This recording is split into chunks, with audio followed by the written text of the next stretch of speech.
बापू ने तो अपने जीवन में इतना बड़ा कार्य किया है कि वो अमर हो गए।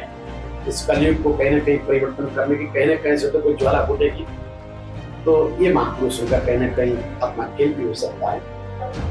निर्दोष है बापू और हम बापू जी के पूरा संत समान बापू जी के साथ है। 12 साल में कोई एविडेंस नहीं मिला तो आगे भी कोई नहीं मिलेगा, इसी तो होता है। तो जन जन समझ गया है। बड़ा कष्ट होता है कि वो पल जब स्मरण करता हूँ, जिस पल जब बापू जी को जेल के अंदर ले जाएगा। भारत ऋषियों की भूमि है, भारत ऋषियों की भूमि है। इस भारत के ऋषियों ने अपने आप का बलिदान देकर इस देश को सींचा है, वैदिक सनातन संस्कृति को सींचा है, इसलिए भारत विश्व गुरु कहलाता है।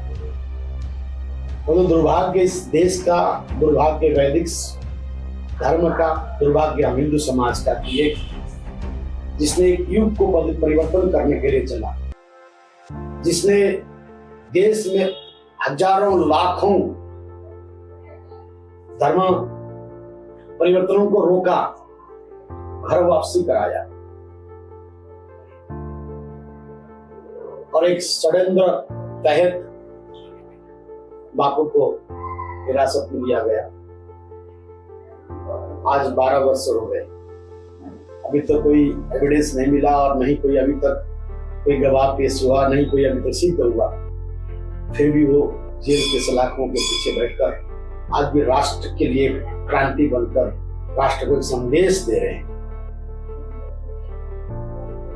कई बार बड़ा मैं चिंतन करता हूं, ये युग जो भी इस राष्ट्र के लिए, राष्ट्र की उत्थान के लिए, वैदिक सनातन संस्कृति के प्रचार के लिए, वैदिकता के लिए आया, हिंदुत्व के लिए आया, उसको अनेक प्रकार से, उसको किसी न किसी प्रकार से उसको दबाया गया।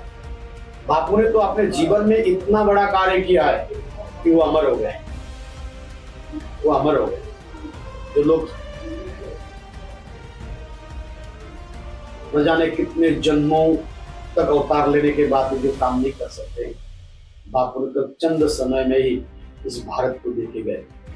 और दुर्भाग्य और अफसोस इस बात का है कि भारत में जो काम करने वाले व्यक्ति के, राष्ट्र प्रेमी व्यक्ति की किसी प्रकार की प्रेरणा सहना पड़ती है, ये दुर्भाग्य है। परंतु मैं गिना नहीं सकता हूँ बापू के कार्य को, बापू के सोच को, बापू की क्रांति को, बापू के भाव को, बापू के विचार को, जिन्होंने जो ग्रंथ लिखे, जिन्होंने पुस्तक लिखे, जिन्होंने पत्रिकाएं छपाई जो जन जन तक पहुंची। और मुझे याद है 88-86 से लेके 98 तक बापू का दौर किस प्रकार से अंदरों में, गुफाओं में, साधकों में, सिद्धों के बीच में जाकर साधना करना, फिर समाज को जगाने का काम करना। अब तो बहुत परिवर्तन आ गया भारत में। पहले तो ईसाइयों के हाथ में हम लोग कठपुतली बने हुए थे, प्रचार करना भी कठिन था। उस दौरान में चाहे पंजाब की आतंकवाद हो, चाहे गुजरात का हो, चाहे दक्षिण की स्थितियों को हो, जहां क्रिश्चियनों की एक बहुत बड़ी सोच और नीति के समीचे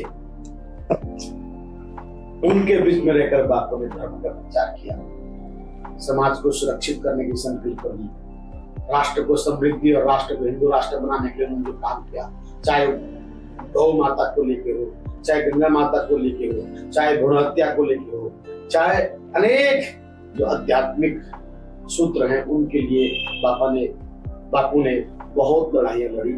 मैं इसका साक्षी हूँ। और मुझे हमारा धर्म कहता है कि, और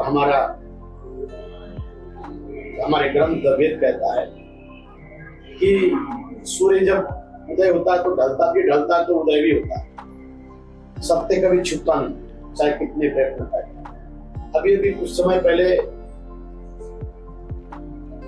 मालेगांव के जो दोषी प्रज्ञा ठाकुर से लेके कई लोग थे, उनको फंसाया गया था तो और वो उनको न्याय मिली, निर्दोष आए जी।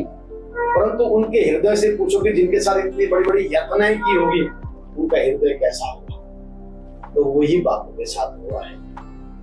और मुझे विश्वास है अपनी माँ गंगा पर, अपने आराध्य पर,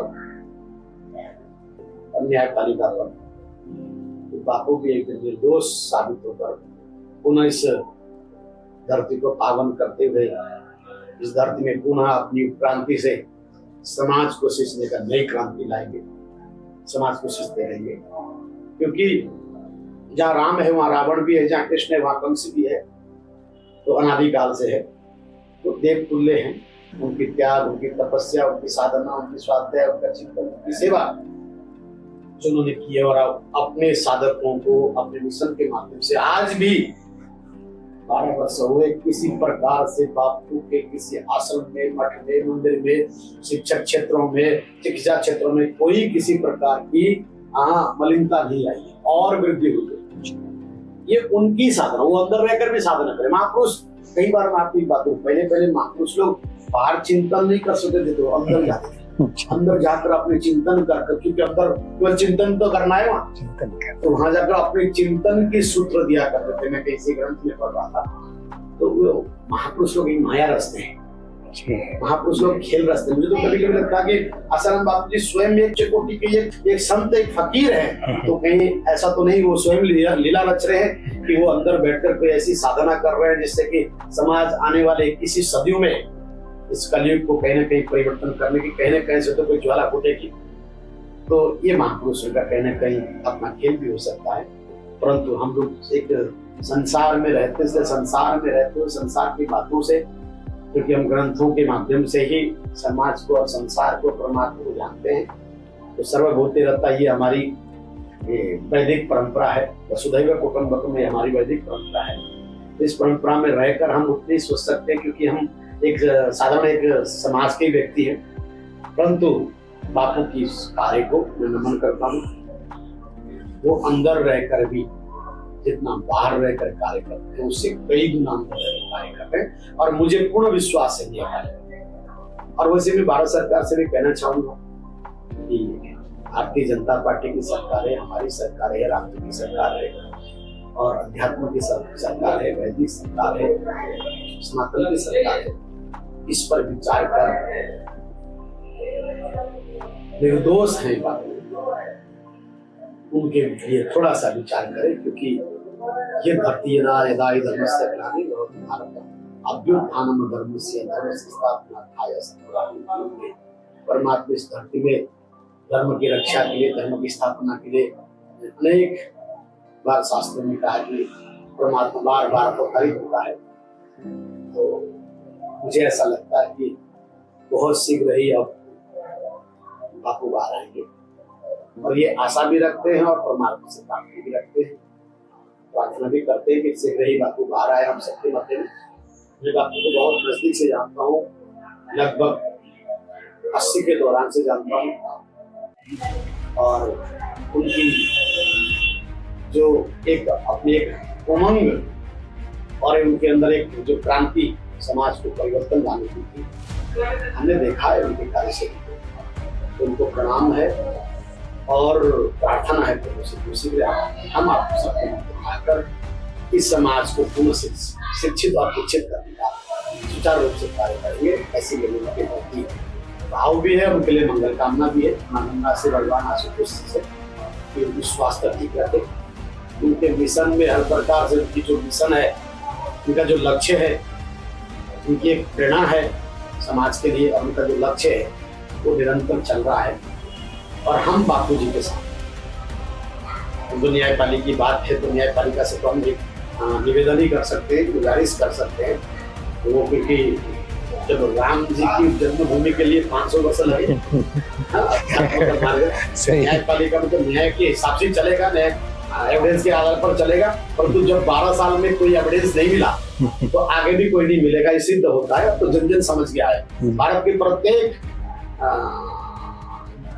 प्राणी, एक गांव से लेके शहर तक, शहर से लेके एक आम व्यक्ति से लेके पार्लियामेंट तक, सचिवालय तक, मतलब एक हर व्यक्ति उनके बारे में मैं समझता हूँ कि समझ गया है।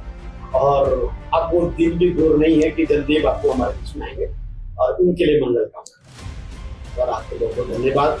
और हम बापू जी के पूरा संत समाज बापू जी के साथ है, क्योंकि बापू जी एक अच्छे व्यक्ति हैं, एक समाज के लिए, धर्म के लिए, राष्ट्र के लिए, भारत के लिए ऐसे ऋषि की, ऐसे संतों की आवश्यकता है। उनकी प्रेरणा हम सब पर है, हम लोग उनकी प्रेरणा को जानते हैं, उस प्रेरणा को हम भी स्वीकार करते हैं और हम साधु समाज की बात कर सकते हैं।